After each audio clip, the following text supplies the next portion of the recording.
What has been changed in the last 10 years in point of view and non-clinicals in the healthcare industry or a medical practice? Without any supportive or proper investigation or support of any documentation. आपको relation बनाने घर पे बनाओ, hospital में तो आपको professionally behave करना पड़ेगा। सबसे अच्छी योजना वर्ल्ड में पीएमजे योजना जो चालू की है अपने प्रधानमंत्री जी ने, उसके हिसाब से बहुत सारे poor patients they got benefit out of it. Hello, doctors. Welcome to the Medical Marvel podcast. My name is Ramesh Chandra. I'm your host. I'm here to help you on a non-clinical part of your practice, which is very important in era of informed patients. Today, our patients are more informed than ever in the history. So, your clinical skills is not sufficient to thrive your practice. Your non-clinical skills add value to improve your practice and thrive in new era. So, in this series, today we have with us Dr. Pritesh Patel. Welcome to Doctors, the Medical Marvel Show. Hello, how are you, Ramesh? I'm good. Thank you for joining, Doctors. Thank you and most So, welcome. Thank you, Doctor. Thank you taking the times and joining us. So we'll move directly to our topics. The most important part of doctor's life. They think that is a clinicals, but in today's era, that is a non-clinical, which I think and I believe. Surely. How do you think non-clinical is important for doctor? So definitely, if a person who is doing medical practice must understand what non-medical practice is, and that is most important part of our daily life, because we are dealing with non-clinical things 80% and 20% only that is clinical mindset we have to apply. Otherwise 80% you have to work with non-clinical things. Now we'll discuss in podcast what to do and what not to do as you So doctors, go like, away. if I go, what has been changed in the last 10 years in point of view and non-clinicals in the healthcare industry or a medical practice? Oh, in last decade, there is like tremendous change in medicines also, because there are a lot many medical changes or medical treatment has been changed in many diseases, right? And we have seen the era of COVID also in last decade. And there are a lot many mishaps and natural disasters happening in coming, means you can understand last decade, like disaster, war zone, COVID era, and what not we have seen. So this is the decade what we experience is totally a tremendous thing. And in that decade, apart from medical changes, there are lot many things happen, like artificial intelligence. AI has come, and now it is near to grab the medical faculties.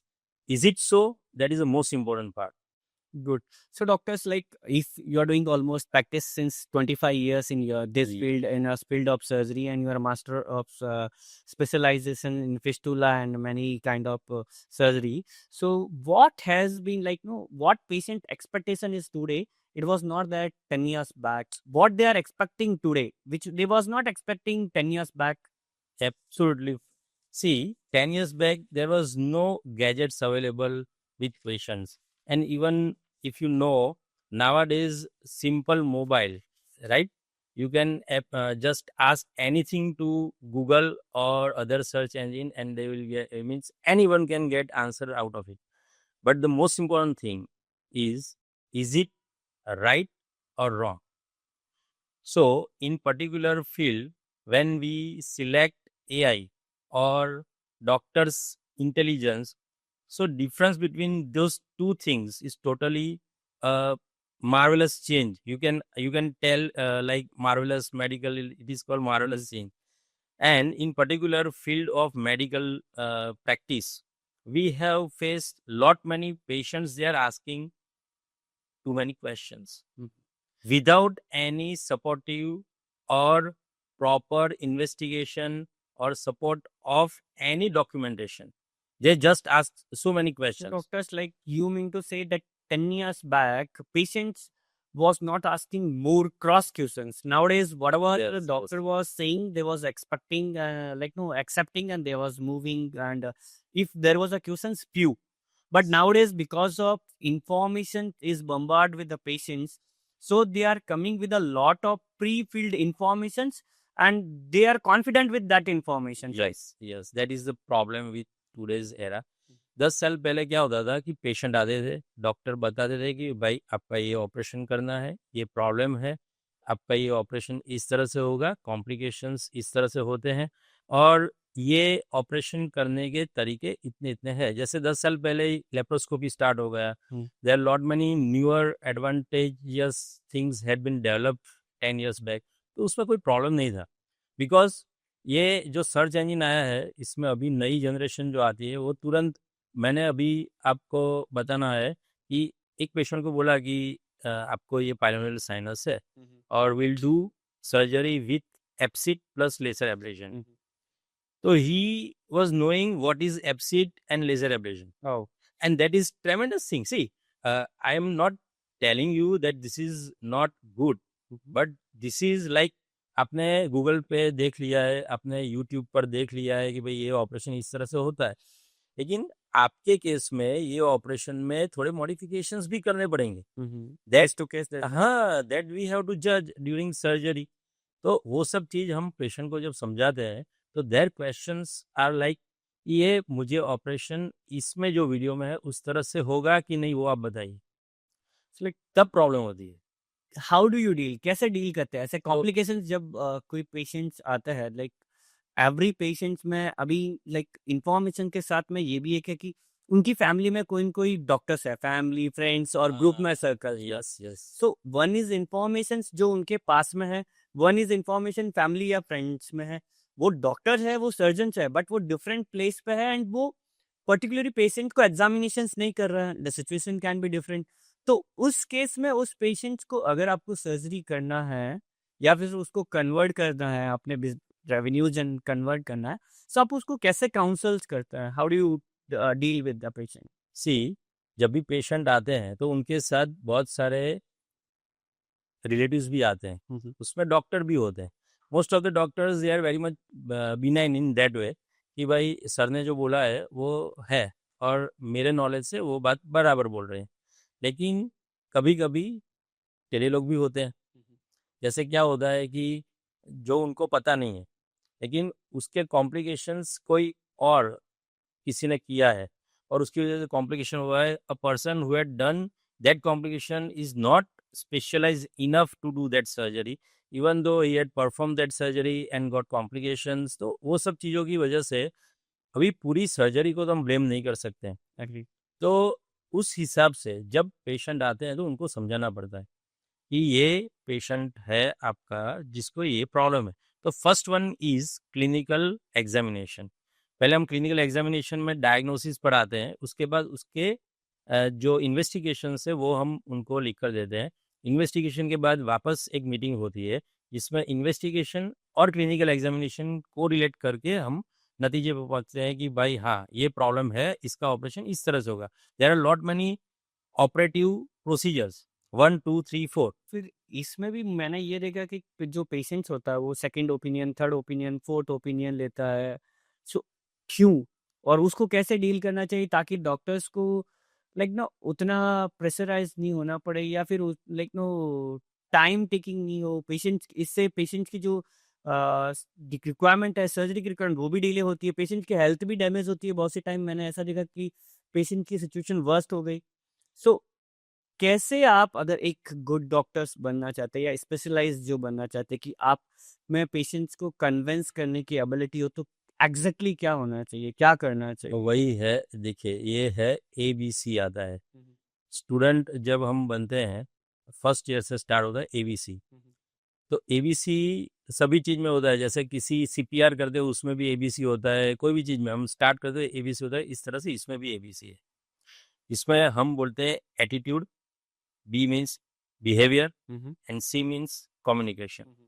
A for attitude, उसमें किस तरह से आपका attitude towards your patient कैसा है। जब patient आता है तो you should be very gentle. See, patient तो उनकी डिसीज की वजह से या उनकी बीमारी जो भी है सर्जिकल प्रोसीजर करनी है तो टेंस ही होगा। और वो इतना टेंस होता है, जब भी आप प्रोसीजर का नाम बोलते हैं, ऑपरेशन का नाम बोलते हैं, उसका खर्चा आता है, इस सब के बाद उनका BP ऑलरेडी बढ़ा हुआ और बढ़ जाता है। आप समझो, तो पेशेंट को हम ऐसा मान के चलते हैं कि भाई उनको सब पता है, he is here just to argue, just to inquire what you are going to do, ऐसा मान के ही आपको उनको समझाना है। ऐसा नहीं है कि भाई ये पेशेंट आया है तो वो आपके पास ऑपरेशन ही करवाएगा, ऐसा मत समझो। पहले उसको पूरा डिटेलिंग बताओ कि ये आपका डिसीज है, सिम्टम्स ये है, तो ये डिसीज की वजह से डायग्नोसिस ये है और इतने इतने आप इन्वेस्टिगेशन करवा के आओ, और फिर उसके बाद हम ऑपरेशन का डिसाइड करेंगे। Because most of the time क्या होता है कि पेशेंट मन माइंड सेट करके आता है पहले से कि मुझे पाइल्स है। अरे जब पेशेंट आता है तब हमें बताना पड़ता है भाई पाइल्स में इतना पेन नहीं होता है, आपको फिशर की वजह से पेन हो रहा है। तब जाके उनको लगता है अरे वाह ये पाइल्स भी डिफरेंट। हाँ, there lot many things you have to ask patient, भी सिम्टम्स आप मुझे बताओ, आप डायग्नोसिस मत बताओ मुझे। तो पेशेंट हंसने लगते हैं, सर मुझे पाइल्स है, मुझे सिम्टम में पाइल्स ही है। तब मैं समझाता हूँ पेन होता है, इचिंग होता है, ब्लीडिंग होता है, वहाँ से कुछ बाहर निकलता है, जो स्टूल का पोर्शन होता है वहाँ से कभी कभी पाइल्स वाला पोर्शन बाहर निकलता है, उसको प्रोलैप्स बोलते हैं। तो वो सब चीज़ें हमें समझाने, पस डिस्चार्ज है कि नहीं, वो समझा दे, तब बोलते अरे हाँ सर ये सब तो हमें होता है।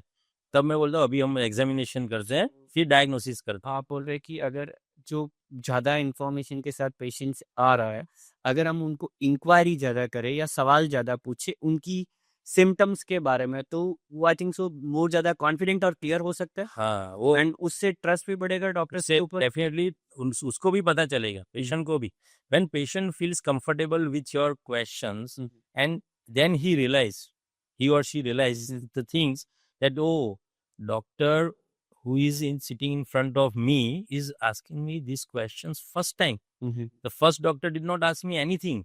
He just asked me to get up on that examination couch, and that fellow examined from outside only. While instead of just doing outside examination, we have to see through proctoscopy. Proctoscopy करके एक procedure होती है जिसमें हम stool वाले जो portion में 4 to 5 centimetre का एरिया देखते हैं, तो प्रोक्टोस्कोपी मैंडेटरी है, वो करना ही चाहिए।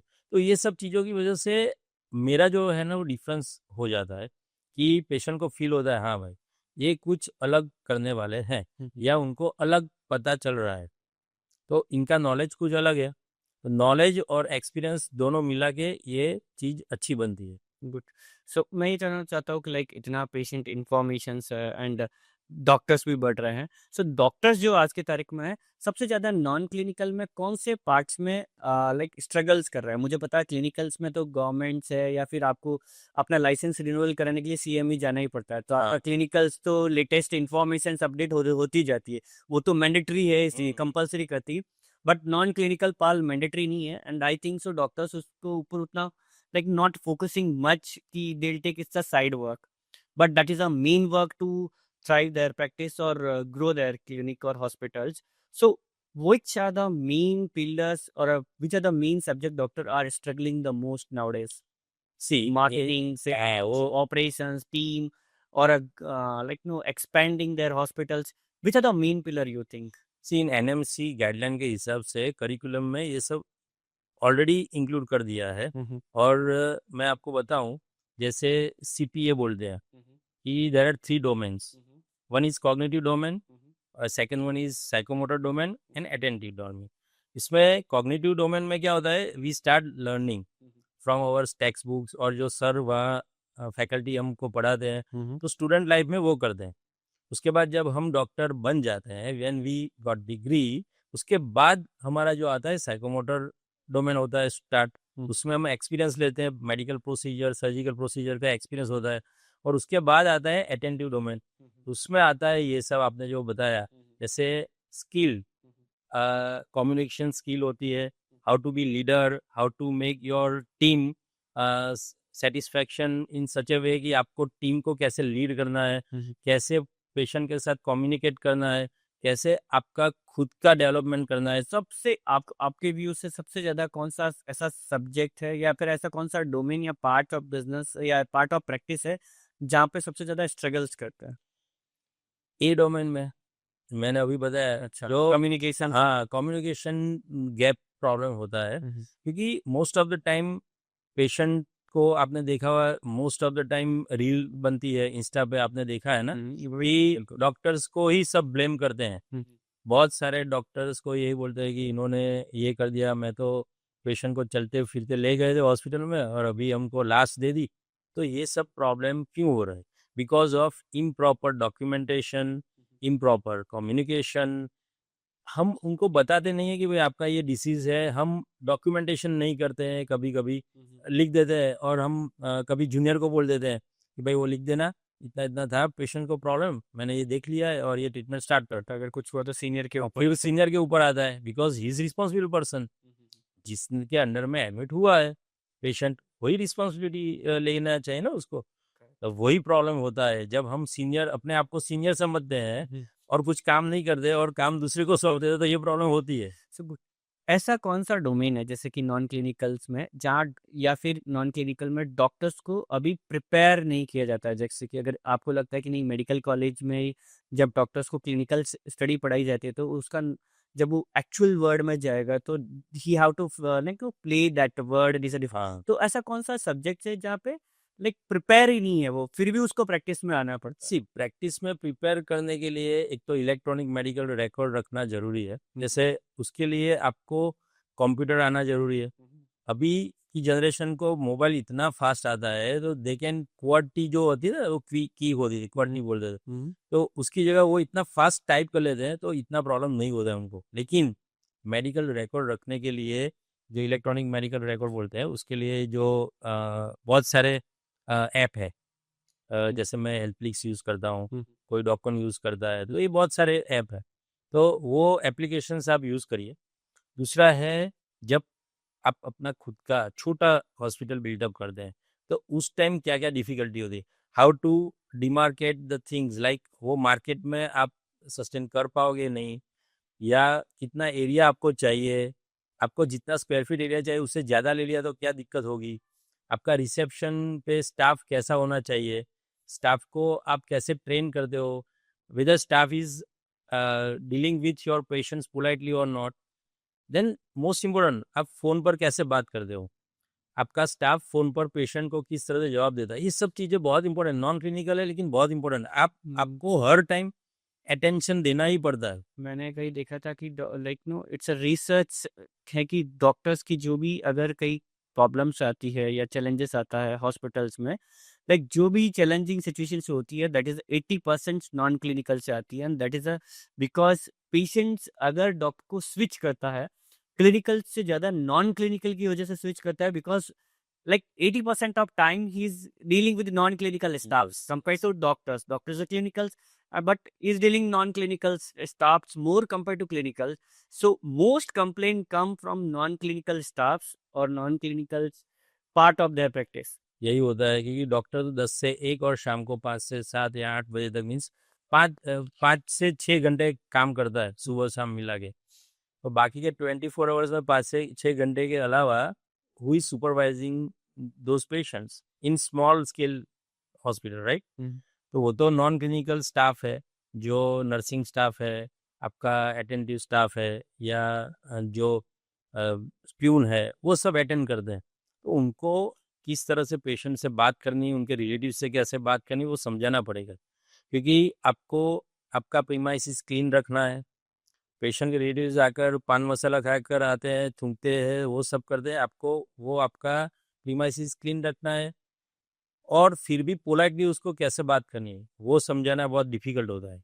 सेकंड थिंग, जब पेशेंट आता है, उसको एक वीगो डालने के लिए अपना मेडिकल स्टाफ जब जाता है, नर्सिंग स्टाफ होता है या जो मेडिकल ऑफिसर है, वो जब जाता है तो उनको पोलाइटली कैसे बात करनी है।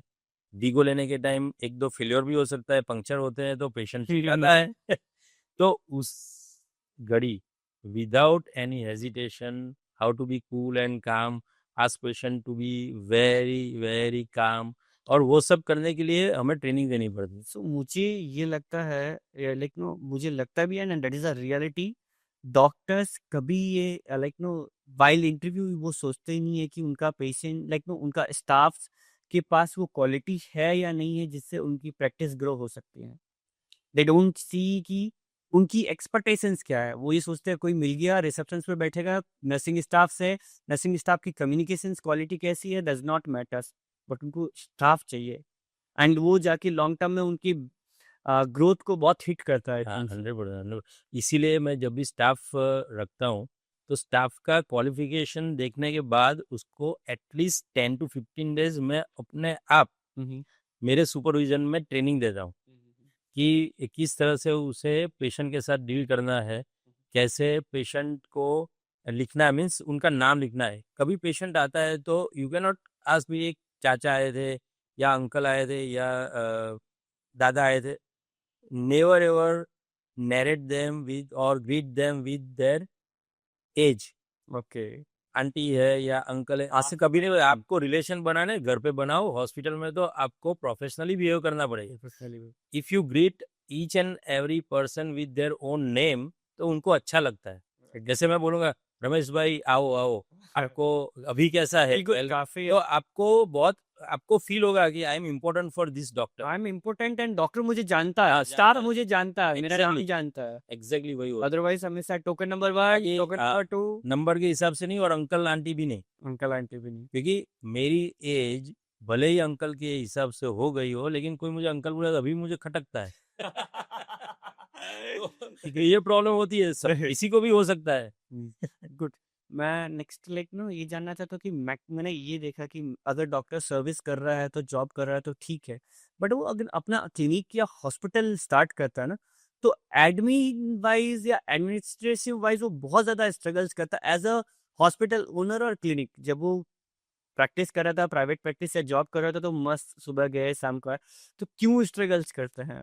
जब कोई भी डॉक्टर जॉब करता है ना, तो उसे आगे पीछे की कुछ सोचनी नहीं होती है।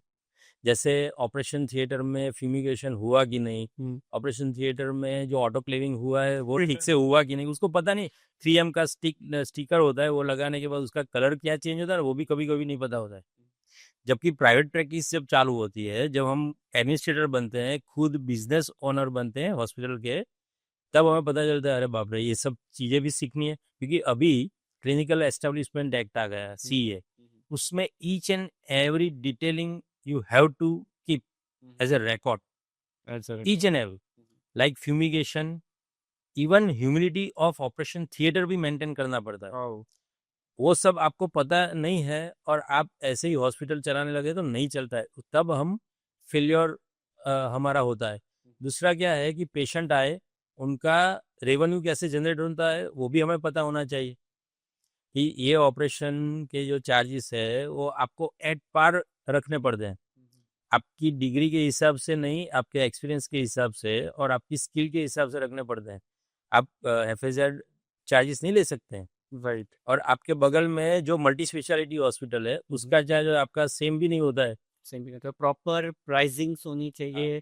सो स्ट्रगल इसीलिए करते हैं कि वो प्रॉपर प्राइसिंग्स नहीं करते हैं, देन प्रॉपर स्पेस नहीं करते हैं, ट्रेनिंग्स वगैरह अपनी टीम्स को नहीं देते। That's why I think so you से कि वो बहुत ज़्यादा स्ट्रगल्स करता है। हाँ, गुड। और मोस्टली क्या होता है कि जस्ट टू ग्रैब पेशेंट्स वो सर्च करते हैं कि कोई योजना में मैं पार्ट ले लूँ। I become part of some योजनास। अभी सबसे अच्छी योजना वर्ल्ड में पीएमजे योजना जो चालू की है अपने प्रधानमंत्री जी ने, उसके हिसाब से बहुत सारे poor patients they got benefit out of it in better hospital, in better hospitals also. But somehow in our hospitals एक अलग टाइप के लोग भी होते हैं। अब मैं ऐसी बात नहीं कर रहा हूँ कि अच्छे ही होते हैं, तो Not कभी everyone is same. everyone You is get same। every like no in every industry you get both the like no coin like no one coin have a two head and tail, so everyone have a and one bad और spoiled mango just spoiled whole bucket, right. right. तो उसकी वजह से, एक आध की वजह से सबको आप बुरा मत मानिए, लेकिन होता है, प्रॉब्लम होता है। I confess that thing. What do you think कि डॉक्टर्स को अगर over the periods 10 years 20 years market में रहना है, अगर वो क्या नहीं करेंगे then they will be out of markets? See, मैं खुद का एग्जांपल देता हूँ। 10 years back I started attending anorectal courses और कॉन्फ्रेंसेस, राइट। तो मुझे उसमें फिर लगा हो गया। Then it became passion for मी। और मैं एनोरेक्टल सर्जरीज में इतना अंदर चला गया कि अभी मैंने लास्ट ईयर में ही एक नेशनल कॉन्फ्रेंस की, कोलोरेक्टल सर्जन्स ऑफ इंडिया की, and I was chairman of that conference. और उसके बाद मैंने जो रियलाइज़ किया कि भाई ये सब करने की वजह से जो आपका स्टैंडर्ड है वो भी मेंटेन होता है, आपका अपग्रेडेशन होता है, आपका स्किल जो है वो नॉलेज सब अपग्रेड होता है, और आप लोगों को भी अपग्रेड कर सकते हो। और उसकी वजह से जैसे कि मैं छोटे-छोटे सेंटरों में 10-15 डॉक्टरों को, सर्जनों को इकट्ठा करके अगर मैं लेज़र सर्जरी कैंप करता हूँ और उनको सिखाता हूँ, तो they get knowledge out of my practice and my skill, और उसकी वजह से उनका भी स्किल और नॉलेज अपग्रेड अपग्रेड हो जाता है। और ऐसे ही जैसे 100 डॉक्टर्स को मैंने अपग्रेड कर दिया, तो वो और दूसरा करेंगे। क्योंकि अगर स्ट्रगल्स और 10 और 20 इयर्स है ना, तो they have to create a community of doctors, एक हाँ। ग्रुप ऑफ डॉक्टर्स जो एक दूसरे को लाइक ना सपोर्ट करे, एक्सचेंज करे, रेफर करे। हाँ, उसमें क्या होता है, मैं जो करता हूँ, जो स्पेशलाइज़ हूँ, उसके अलावा जो पेशेंट आते हैं और उसमें जो स्पेशलिस्ट उसको मैं रिफ़र कर सकता हूँ। ये बिलियरी के जो पेशेंट्स हैं, तो वो एचपीवी सर्जन जो है उनको मैं भेज सकता हूँ, और वही डॉक्टर अगर एनोरेक्टल के पेशेंट हैं तो वो मुझे भेज सकते हैं। तो ये इंटरचेंज जो पेशेंट कर सकते हैं रेफरिंग में, तो उसकी वजह से पेशेंट भी बेनिफिशियली आगे बढ़ेंगे, क्योंकि उनको सबसे अच्छा सेटिस्फैक्टरी रिजल्ट मिलेगा, because a person who is having highest skill is operating that fellow, तो उसमें अच्छा ही रहेगा। लाइक आपने रेफरल के बारे में बात किया, क्यों और कब एक डॉक्टर्स किसी दूसरे डॉक्टर्स को पेशेंट रेफर करता है? ऐसा क्या-क्या पॉइंट्स एक डॉक्टर जो भी पेशेंट्स रेफर कर रहा है एक सीनियर डॉक्टर के पास या फिर एक्सपर्ट्स डॉक्टर के पास, तो वो क्या फैक्टर देखता है? सी मोस्टली क्या होता है कि जब कोई सेम कैटेगरी के डॉक्टर अगर सेम कैटेगरी के डॉक्टर को रिफर कर रहे हैं पेशेंट, तो that means you are having good skill in particular field, तो वो पेशेंट आपके पास भेजेंगे। जैसे सर्जन है, वो सेम सर्जिकल फील्ड वाले ही डॉक्टर, जैसे मैं हूँ एमएस सर्जन, उसको ही पेशेंट भेजते हैं, तो बिकॉज वो एनोरेक्टल फील्ड में मैं फैकल्टी बना हूँ, मैंने उसमें नॉलेज लिया है, स्किल डेवलप की है, और that is after period of 10 years of my hard work, I am now at that stage. और इसकी वजह से पेशेंट मुझे रिफरिंग मिलते हैं, जो सर्जन से ही मिलते हैं। दूसरा क्या है, general practitioner. General practitioner patients भेजते हैं कि उनका ही खुद के जो फैमिली मेम्बर्स हैं उनका एक्सपीरियंस अच्छा होता है, उनको खुद को एक्सपीरियंस अच्छा होता है कि भाई ये डॉक्टर अच्छा काम कर रहे हैं, तो पेशेंट्स आते ही हैं। वो पहले क्या होता था कि आउट ऑफ द वे जाके मैं बात इसलिए कर रहा हूँ कि कट प्रैक्टिस हमारे मेडिकल फील्ड में अननेसेसरी घुसी हुई है। आप कहीं भी जाओ ना, अभी तो आप देख लो, कोई भी इंटरनेट पे रील बना है, उसमें यही आता है, अभी ये डॉक्टर को इसमें 30% 40% मिल रहा है, इसलिए ये काम हो रहा है। आपका अननेसेसरी इन्वेस्टिगेशन करवा रहे हैं, अननेसेसरी एक्सरे सोनोग्राफी कर रहा है। ऑल द टाइम ट्रू नहीं है ना, एग्जैक्टली वही ऑल द बात है। टाइम्स नहीं, ट्रू भी नहीं है ना। लेकिन वो प्राइमरी केस पेरेंट्स को बोलता हूँ और मैं इतना लाइक नो हर किसी को बोलता हूँ कि लाइक डॉक्टर्स के पास अगर पहला पेशेंट आ रहा है, सीरियस है, इमरजेंसी और any situations, his first response will be how I can save और how I can improve. Exactly वही है। और जब पेशेंट क्रिटिकल कंडीशन में आता है, तब आप उन डॉक्टर को बोलते हैं, सर आप गॉड है, आप इसको बचा लीजिए। After period of 7 days patient की कंडीशन क्रिटिकल में से स्टेबल हो रही है, तब वही पेशेंट बोलते हैं, सर अभी आपको कब डिस्चार्ज देने वाले पेशेंट को वो बताइए, अभी बिल इतना बढ़ रहा है, अभी आप ध्यान दीजिए। तब उनका टोन बदल जाता है। और हालांकि डॉक्टर तो वही ट्रीटमेंट कर रहे हैं, वही स्कोप के साथ सब उनका ट्रीटमेंट हो रहा है। पेशेंट को हमने पहले समझाया हुआ है कि इतना चार्ज होने वाला है, उसके हिसाब से होता है, फिर भी उनका टोन फिर धीरे धीरे बदलता रहता है। तो इसको है ना, हम गुजराती भाषा में बोलते हैं, गरज सरी એટલે वैद वेरी। एक बार आपका जो काम निपट गया, उसके बाद डॉक्टर आपके एनिमी हो जाते हैं, ऐसा नहीं होना चाहिए। बेसिकली ये सब होने के रीज़न भी है, मैं आपको बताऊं। जैसे मैंने एबीसी बोला, कम्युनिकेशन स्किल होना चाहिए। हाँ, तो एटीट्यूड, बिहेवियर और कम्युनिकेशन, तो एटीट्यूड में भी फ़र्क आता है डॉक्टरों के। हम्म। कभी कभी सीनियर डॉक्टर होते हैं तो वेटिंग करवाते हैं, वो तो आप पेशेंट को लेकर जाते हैं तो 1-2 घंटे वेट करवाते, 5 मिनट से ज़्यादा बात नहीं करते हैं। फिर उनके बिहेवियर फ्रस्ट्रेट हो जाता है ऑलरेडी। हाँ, तो फिर पेशेंट फ्रस्ट्रेट हो जाते हैं। किया एंड 5 मिनट्स भी सही से मेरे आपका patient बिहेवियर के बारे में बात हाँ नहीं वही है, मिली। बिहेवियर ठीक नहीं है उनके साथ, आपने ऐसे कैसे वेटिंग पीरियड्स रिड्यूस कर सकता है एक डॉक्टर जिसकी ओपीडी है एग्जैक्टली ये मेट्रो सिटीज में एंड अगर हम लोग रूरल एरिया में जाए, सेमी टायर 2 सिटीज भी ले ले, वेदर अहमदाबाद या फिर हम लोग महसाना पालनपुर या छोटी सिटी लाइक अपन कंपेयर टू अहमदाबाद महसाना कलोल कड़ी अगर सब places पेशेंट में। वेट कर रहा है तो 100% उसका फ्रस्ट्रेशन इंक्रीज होता ही होता है।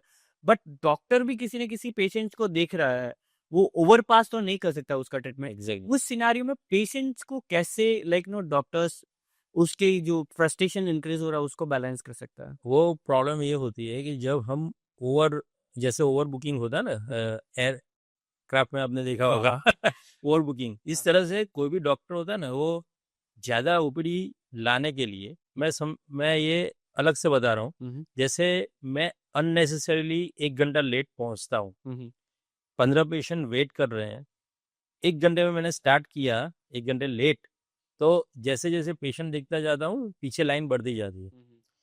तो डॉक्टर भी ऐसे होते हैं कि उनको ऐसा लगता है भाई भीड़ ज़्यादा होगी तो अच्छा लगेगा, नहीं तो वो भी प्रॉब्लम। लेकिन ऐसी ही कंडीशन दूसरी कैसी होती है वो मैं डॉक्टर जल्दी आ गए, उनके पेशेंट्स भी ज़्यादा है, 50 पेशेंट है, जैसे दानेरा है, डीसा है, ऐसी जगहों पे 50-60 पेशेंट की ओपीडी रूटीनली होती है, नॉर्मल है। नॉर्मल है। आई हैव मैं 100 मैं 150 देखते हैं, कल मैं देखता हूँ कि 115 नॉर्मल 150 पेशेंट्स देखते हैं, हम्म। फिर भी कोई दिक्कत नहीं होती उन्हें, डॉक्टर भी आराम से देखते हैं, लेकिन उसके साथ उनका रवैया कितना अच्छा होता है।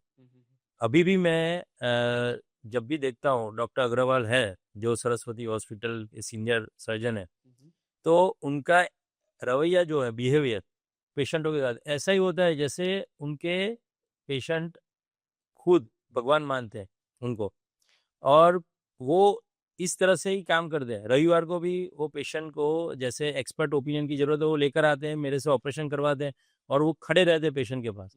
वो सब चीज़ भी आपको मायने लगता है रखती कि जैसे जो पेशेंट की लाइक नो इंफॉर्मेशन बढ़ रही है, पेशेंट के पास नॉलेज बढ़ रहा है, ऑप्शंस बढ़ रहा है, वैसे डॉक्टर्स को अगर वेटिंग पीरियड है तो उनको पर्टिकुलर टाइम पे इन्फॉर्म करना चाहिए कि आपका turn half an hour late आएगा, आप हाफ एन आवर बाद आ सकते हैं, या फिर हम लोग आपको मैसेज भेज देंगे, टूल और टेक्नोलॉजी का यूज़ करके कम्युनिकेशन करना एग्जैक्टली ये चीज़ें जब भी हम इम्प्लीमेंट करते हैं तो पेशेंट को भी फील गुड फैक्टर होता है। हाँ। जैसे मेरे पास पेशेंट आता है, उनको मेरा रिसेप्शनिस्ट बताता है कि भाई सर 7 बजे तक अवेलेबल है, तो पेशेंट बोलता है कि भाई मुझे 7:15 बजेंगे, तो वो पहले मेरी कंसेंट लेते हैं रिसेप्शन वाले कि ये ऐसा पेशेंट है 7:15 बजे तक आएगा, चलेगा? और मैं बोलता हूँ हाँ, मैं अभी 7:15 तक वेट कर सकता हूँ, नो प्रॉब्लम। तभी वो पेशेंट आता है। अगर थोड़ा भी लेट होता है तो हम उनको फ़ोन करते हैं, भाई अभी आप नहीं आ पा रहे हो या आप बीच में अटक गए हो तो आप मुझे बता दीजिए, हमें भी जाना है। और इसी तरह से पेशेंट को भी हम रेसिप्रोकेट करते हैं, जैसे मैं नहीं आने वाला हूँ, मुझे लेट होने वाला है और ऑलरेडी उनका 10 से 11 का अपॉइंटमेंट दिया हुआ है, तो हम पेशेंट को फ़ोन करते हैं, सर अभी 11 बजे तक नहीं आने वाले, आप 11 से 12 के बीच आइए। तो ऐसा होना ही चाहिए, बात सही है आपकी। गुड। मेडिको लीगल्स केस आज की तारीख में सबसे बड़ा लाइक नो हेडेक बन रहा है या सबसे बड़ा स्ट्रेस का कारण बन रहा है। डॉक्टर्स को हमेशा ट्रीटमेंट करते हुए फियर रहता है कि कहीं केस नहीं हो जाए, तो लाइक नो बहुत सी जगह पे वो ट्रीटमेंट को भी अवॉइड कर देता है, फर्दर सेंटर में रेफर कर हाँ, हाँ। देते हैं कि नहीं नहीं आप वहाँ जाओ इन इमरजेंसी केसेस और सीरियस केसेस भी। तो आपको क्या लगता है कि मेडिको लीगल केसेस को अवॉइड करने के लिए लाइक क्लिनिकल से ज़्यादा लाइक नॉन क्लिनिकल्स पे फोकस करके उसको रिड्यूस किया जा सकता है? नहीं, मेडिको लीगल केसेस में क्या होता है कि any patient who comes to you with assault injury, road traffic accident injury या कोई भी मेडिको लीगल केस होकर फिर आया है पेशेंट और आप उसकी ट्रीटमेंट कर रहे हैं और कोर्ट में केस चलता है, तो वो केस 10 साल 12 साल तक चलता है। अभी रिसेंटली मैं बताऊं, लास्ट क्या हुआ, मेरा तो छुट्टी का दिन था, मैं एंजॉय करने वाला था, उसी टाइम मुझे कॉल आया कोर्ट से, विसनगर कोर्ट से, और मुझे वहाँ जाना पड़ा सुबह में 10 बजे। तो मुझे यहाँ अहमदाबाद से विसनगर जाने आने का रास्ता भी 1.5 घंटे का है, जल्दी उठना पड़ता है, वहाँ गया। हालांकि सब जज लोग बहुत कोऑपरेटिव होता है डॉक्टरों के साथ, और उन्होंने तुरंत मेरा केस ले लिया। लेकिन आपको मैं बताऊं, 10 साल पहले एक छोटी सी बात में दो लोगों के बीच झगड़ा हुआ था। मारामारी की वजह से जो वुंड लगा था, उसका स्यूचरिंग भी दूसरी हॉस्पिटल में हुआ था। और मैंने ये ग्लोबल हॉस्पिटल में एडमिट किया था वो पेशेंट, जस्ट कि उनको जो प्रॉब्लम था, चक्कर आ रहे थे, ऐसा ऐसा, तो एडमिट करके 2 दिन रखा था। सीटी स्कैन वाज नॉर्मल, और वो सब चीज़ें मुझे वहाँ बतानी पड़ी। वो तो हालांकि डॉक्यूमेंटेशन प्रॉपरली नहीं होता तो मैं नहीं बता पाता, इसीलिए मैं बता रहा हूँ। रिकॉल नहीं रहता, हमेशा हाँ, याद नहीं नहीं रहता, रहता। मेमोरी पे रिलाई नहीं कर सकते। If you have Exactly. Systems then everything will be on a papers, then same thing आप रिपीटेडली अगर कोर्ट है या कहीं है तो सेम थिंग को आप रिप्रेजेंट कर सकते हैं, बोल सकते हैं बार तो यही है, तो एमएलसी में documentation is very important. So we'll come to no, we'll come to our last parts. So I would like to know from you or to inform our audience जो भी डॉक्टर्स है, like उनका biggest non clinicals, अगर वो कौन सा ऐसा parts है जो अगर फोकस नहीं करेंगे then they are going to struggles in their career. See most to young important. Doctors हाँ, या जो नए डॉक्टर्स आ रहे हैं, बिकॉज आपके पास ऑलमोस्ट 25 ईयर्स का एक्सपीरियंस है। सो उस एक्सपीरियंस से और आज की तारीख में जो रैपिडली ग्रो हो रहा है, चेंज हो रहा है, पेशेंट्स का एक्सपेक्टेशंस, पेशेंट का behaviour, as well as health care भी चेंज हो रहा है, टूल्स, टेक्नोलॉजी, तो उसमें जो नए डॉक्टर्स बन रहे हैं उनके लिए आपकी क्या लाइक नो मैसेजिंग्स है? नए डॉक्टरों के लिए मैं ये बताना चाहूँगा कि 25 साल की मेरी करियर में I have earn lot of social respect. That is most important thing. And keyword social respect, उसमें ये होता है कि you are earning out of their pain. Patient का जो पेन होता है उसमें से आपको अर्न करना है। And even after that earning you have to earn social respect, that is most important. उसमें आपको पेशेंट के साथ कैसे बात करनी है, पेशेंट जब आता है तो सिंपैथी कैसे रखनी है, गुड न्यूज़ और बैड न्यूज़ दोनों देने के तरीके में बहुत फ़र्क होता है। आप किसी को कैंसर पेशेंट को डिटेक्ट हुआ है और आपको वो बताना है, तो किस तरह से बताना है। हाँ, छुपाना कुछ नहीं है, लेकिन किस पोलाइट वे से आपको उसे बताना है, जैसे पेशेंट को सर्वाइवल रेट से लेके उसके कॉम्प्लिकेशन से लेके सब कुछ पता होना चाहिए। और ये सब चीज़ों के लिए आपको कम्युनिकेशन पर फोकस करना पड़ता है। सेकंड थिंग, टीम लीडर कैसे बनना है। आपकी जो टीम है, जैसे स्टाफ है, रिसेप्शन से लेके प्यून से लेके आपका ड्राइवर है, नर्सिंग स्टाफ है, मेडिकल ऑफिसर है, और जो स्वीपर है, वो सबसे आपको कैसे बात करनी है, आपको किस तरह से उनको पेशेंट को समझाने के लिए समझाना है, वो सब बहुत इम्पोर्टेंट है। गुड। अभी सर लाइक नो नया डॉक्टर्स है, हम्म। आपने अपना 25 ईयर्स का एक्सपीरियंस हो, सोशल रेस्पेक्ट से, कोई सर्जन्स आया है, उसको लाइक ना अपना पेशेंट्स कैसे एक्वायर करेगा? बिकॉज आप लोग को 25 ईयर्स एक्सपीरियंस है, पेशेंट्स की फर्स्ट प्रायोरिटी आप है। How do new surgeons will stabilise his practice? Patient कैसे आएगा अल्टीमेटली? आपको छोड़ के उसके पास कैसे जाएगा? मैं वो भी नहीं बोल रहा हूँ आपका पेशेंट है, नहीं, बात बट सही है। वो ऐसा क्या करे कि he become a prominent name, या फिर उसकी सोशियो जो इमेज है वो बिल्ड है ओवर द पीरियड। मैं मानता हूँ कि टाइम्स नहीं हो, बट आज के डॉक्टर्स को इमीडिएट चाहिए, हाँ, मे बी 1 ईयर 2 ईयर्स में उनके पास नंबर ऑफ ओपीडी अच्छी हो, तो उसको क्या प्रैक्टिकल स्टेप्स करने चाहिए ताकि ओवर द पीरियड्स उनका अच्छा क्लिनिक और अच्छा हॉस्पिटल चल सके? Good question. और रमेश, उसके लिए मुझे टाइम मशीन चाहिए। I have to pause it. और मैं 25 इयर्स बैक में जाता हूँ, और क्या उस क्या टाइम कर- में जब फर्स्ट ईयर प्रैक्टिस का था, तब मैंने क्या किया था वो मैं बताता हूँ।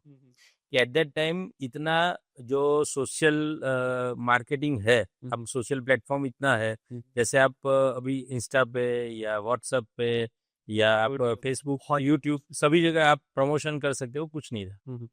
सेकंड थिंग, उस टाइम भी सीनियर डॉक्टर्स इतने ही प्रोमिनेंट थे अहमदाबाद में।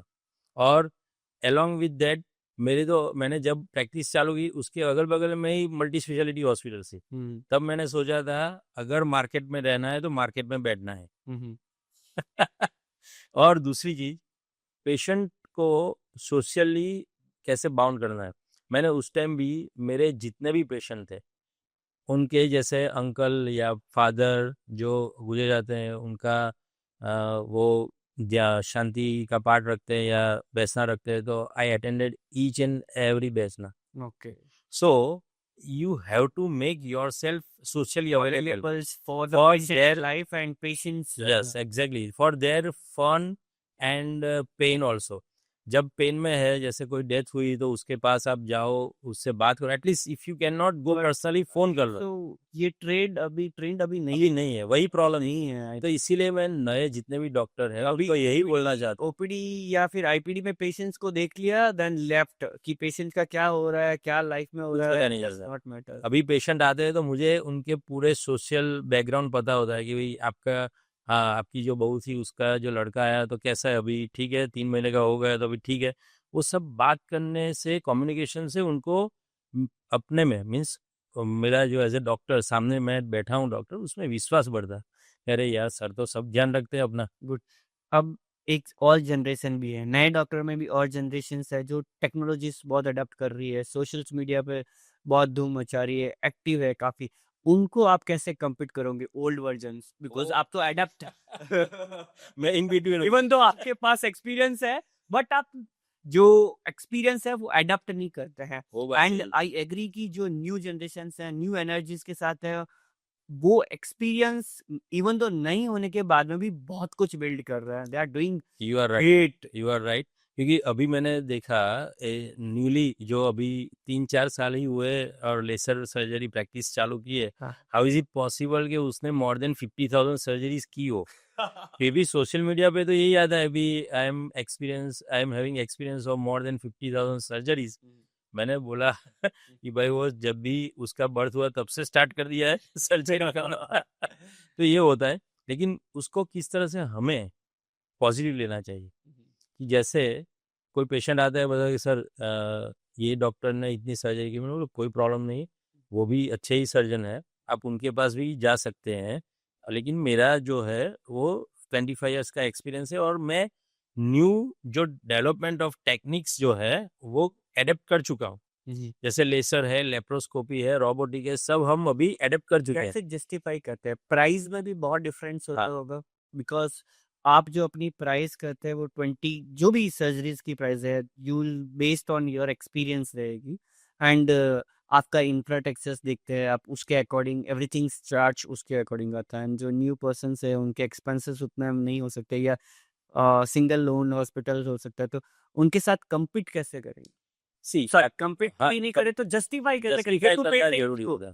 पेशेंट अगर बोलते हैं जैसे मेरा कोई सर्जिकल चार्ज 30,000 है और वही चीज 20,000 में कोई जूनियर डॉक्टर कर रहा है, तो आई एम नॉट टेलिंग कि वो उसको भी 30,000 लेना चाहिए या मुझे 20,000 लेना चाहिए. जस्ट पेशेंट को समझाना है कि now it is up to you कि आपको किसे चूज करना है. आपके पास पैसे है तो या नहीं है तो कैसे करना है. जैसे आपको एक्सपीरियंस डॉक्टर भी चाहिए, आपको स्किलफुल डॉक्टर चाहिए, आपको कोई कॉम्प्लिकेशन रेट भी कम चाहिए और उसके बाद पैसे भी कम करवाने हैं तो थोड़ा दिक्कत होगी. आप पेशेंट को अगर समझाते हैं तो most of the time 90 to 95% patients अपने पास ही रहते हैं. क्या फैक्टर्स रहते हैं पेशेंट जब एक डॉक्टर्स को चूज करता है? सो कोर फैक्टर्स क्या होता है? अगर स्पेशली हम लोग सर्जरी में जाते हैं, because you are surgeon, will focus on ना सर्जरी. अगर एक डॉक्टर्स के पास कोई भी पेशेंट सर्जरी करवाता है, कौन कौन से मेजर 4 to 5 फैक्टर्स आपके अकॉर्डिंग लगता है कि वो कंसिडर करता है और वो सर्जरी तो करता फर्स्ट वन इज, मैंने पहले ही बोला, आप क्लिनिकल एग्जामिनेशन जब करते हैं और when you are prescribing any medication और giving diagnosis, be confident, don't be fumble. उसमें आप ये भी हो सकता है या ये भी लगता है मुझे, ऐसा नहीं बोलना है. क्योंकि 1 2 3 डिफरेंशियल डायग्नोसिस तो हम स्टूडेंट लाइफ में ही करते थे. हाँ, अगर आप अपने आप को जस्टिफाई नहीं करें और 1 और 2 डिफरेंशियल डायग्नोसिस है तो उसके बाद आपको इन्वेस्टिगेशन ही करवाने हैं कि मुझे ऐसा लग रहा है. आप ये परफेक्ट इन्वेस्टिगेशन करवा लीजिए फर्दर, तो आपको परफेक्ट डायग्नोसिस आ जाएगा और उसके बाद विल चूज द ट्रीटमेंट. तो आप जो भी बता रहे हैं उसमें थोड़े कॉन्फिडेंट रहिए.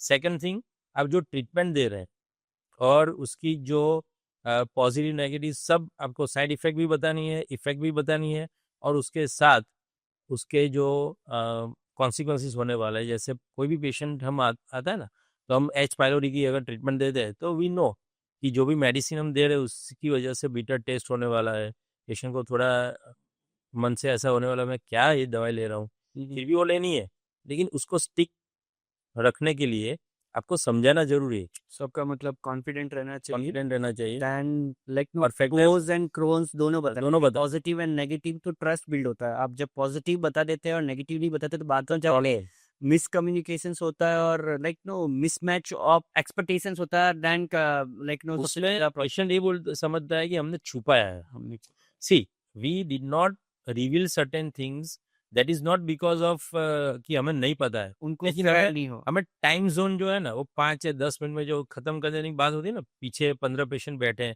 उसमें प्रॉब्लम होता है। You have to give clinical time, proper clinical time, जिसमें पेशेंट आता है, ग्रीट करते हो आप उसको, बैठते हैं, start your taking OP means जो जो बोलते हैं ओरिजिन ड्यूरेशन प्रोग्रेस, मीन्स उसको हम बोलते हैं history. History taking is very important, वो हम लेते हैं। उसके बाद हम एक क्लिनिकल एग्जामिनेशन करते हैं, उसके बाद हम इन्वेस्टिगेशन बोलते हैं, और फिर डायग्नोसिस एंड ट्रीटमेंट। तो पूरा आपको टाइम देना चाहिए, टाइम नहीं देते तभी प्रॉब्लम होती है। Good. So thank you for joining this like no podcast for me and giving in your valuable insight to our audience, to all the doctor who are watching this. So forward this podcast to whoever like no other doctors, maybe like no they can get this insights. And what is your biggest challenge? I would like to put in a like no you can put in a comment so we can like no bring other experts on the particular subjects and you can get benefited to that. Thank you, thank you, thank you, sir. Thank you.